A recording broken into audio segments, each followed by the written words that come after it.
आप सभी का आपके अपने चैनल वेदवाणी पर सभी भक्तों का हार्दिक स्वागत करते हैं। आज का विशेष सब्जेक्ट है गुरु और भगवान से क्या मांगे।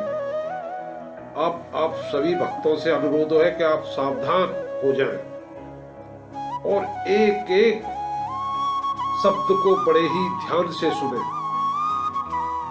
क्या मांगना चाहिए यह समझना बहुत आवश्यक है अज्ञानियों के लिए।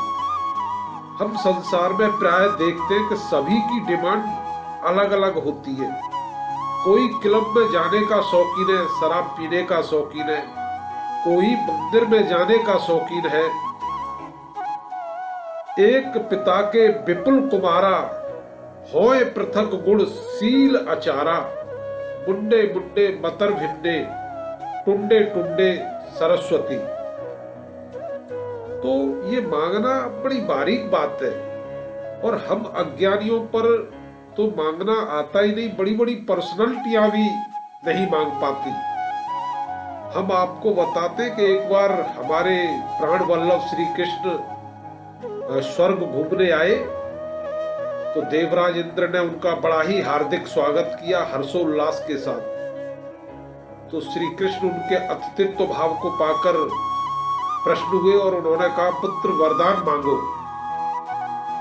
तो वरदान में हमारे देवराज कहते कि हे प्रभु, आप मुझसे इतने ही प्रसन्न हो तो इस संसार, इस त्रिलोक की सबसे सुंदर लड़की मुझे दो। तो श्री कृष्ण मुस्कुराए और उन्होंने अपनी योग माया से 1,00,000 लड़कियां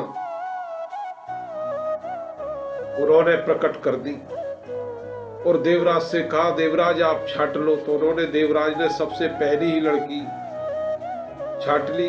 श्री कृष्ण बोले, भाई पीछे भी देख ले और अधिक सुंदर है। तो नहीं प्रभु, आप पहली वाली को ही दे दो।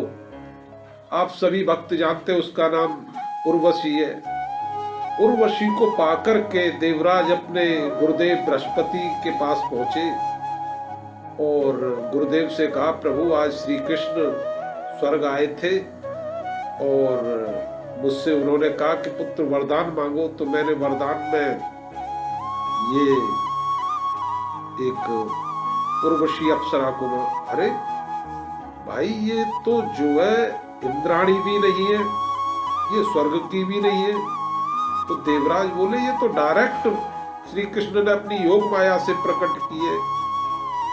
और देवराज इंद्र से कहा कि देवराज, तुमने बहुत बड़ी गलती कर दी। जब भगवान आए थे और आपसे वरदान मांगने को ही कहा तो आप उनकी सेवा मांगते, आप उनकी भक्ति मांगते। आपने ये मांग करके तो गुरु को भी बदनाम कर दिया। तो वास्तविक सत्य है मेरे भक्तों कि मांगना हम मायाबद्धों को तो आता ही नहीं है और मांगना बड़ी बड़ी दिव्य पर्सनैलिटियों को भी नहीं आता है, क्योंकि सबकी अपनी अपनी रुचि होती है।